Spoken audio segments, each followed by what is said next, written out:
ঐক্যবদ্ধ হতে হবে আমাদেরকে। আদেশটা কার? একটু আওয়াজ করবেন। ঐক্যবদ্ধ জীবনযাপন করতে হবে, আদেশটা কার? আমাদের আগে যে সমস্ত জাতিগোষ্ঠী ধ্বংস হয়েছে বিভেদের কারণে হয়েছে।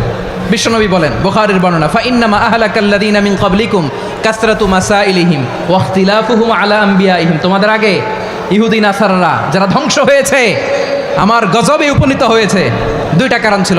নাম্বার 1, কাসরাতু মাসাইলিহিম, বেশি প্রশ্ন করত, প্রয়োজনে অপ্রয়োজনে নবীরা প্রশ্ন করে আটকাইতে চাইতো, এরকম ডাকা ছিল তারা। 2 নাম্বার কারণ, ওয়া ইখতিলাফুহুম আলা আমবিয়াইহিম, ইখতিলাফ করার কারণে, বিভেদের কারণে, পারস্পরিক বিরোধে জড়ানোর কারণে তারা ধ্বংস হয়েছে। এখন বলেন, আমরা কি আল্লাহর গজব চাই? আমরাও কি তাদের মতো ধ্বংস হতে চাই?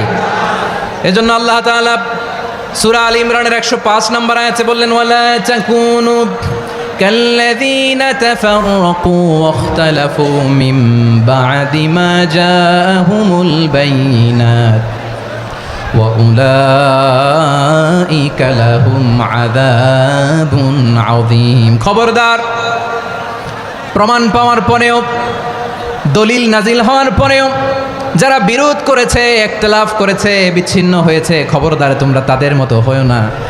যদি তাদের মতো হও তাহলে জেনে রাখো, ওয়া উলাইকা লাহুম আযাবুন আযীম, তাদের জন্য আমি মর্মন্তুদ শাস্তি প্রস্তুত করে রেখেছি। যারা বিচ্ছিন্ন হয়েছে, বিরোধ করেছে, তারা কারা? ইহুদি নাসারারা। এই আয়াতের তাফসীরে কাল্লাযীনা তাফাররাকু ওয়াখতালাফু, যারা বিচ্ছিন্ন হয়েছে, বিরোধ করেছে, তারা কারা? মুফাসসিরিন ইকরাম বলেছেন তারা ইহুদি নাসারারা। আওয়াজ করে বলুন তো, তারা কারা? ইহুদি নাসারারা। বিষ্ণু ঈসা ইসলাম সুনানে আবু দাউদ এবং তিরমিজির হাদিসে বলেন, ইফতারাকাতিল ইয়াহুদু আলা 71 ফিরকা, ইহুদিরা 71 দল হয়েছে।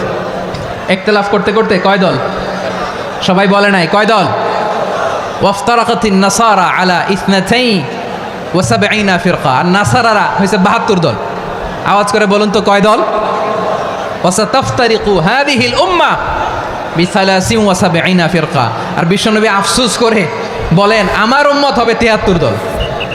ইহুদি 71 দল, নাসারা 72 দল, আর আমার উম্মত, বুঝে থাকলে আওয়াজ করে বলেন। বিশ্বনবী বলেছেন, আমার উম্মত ভাগ হবে কয় দলে?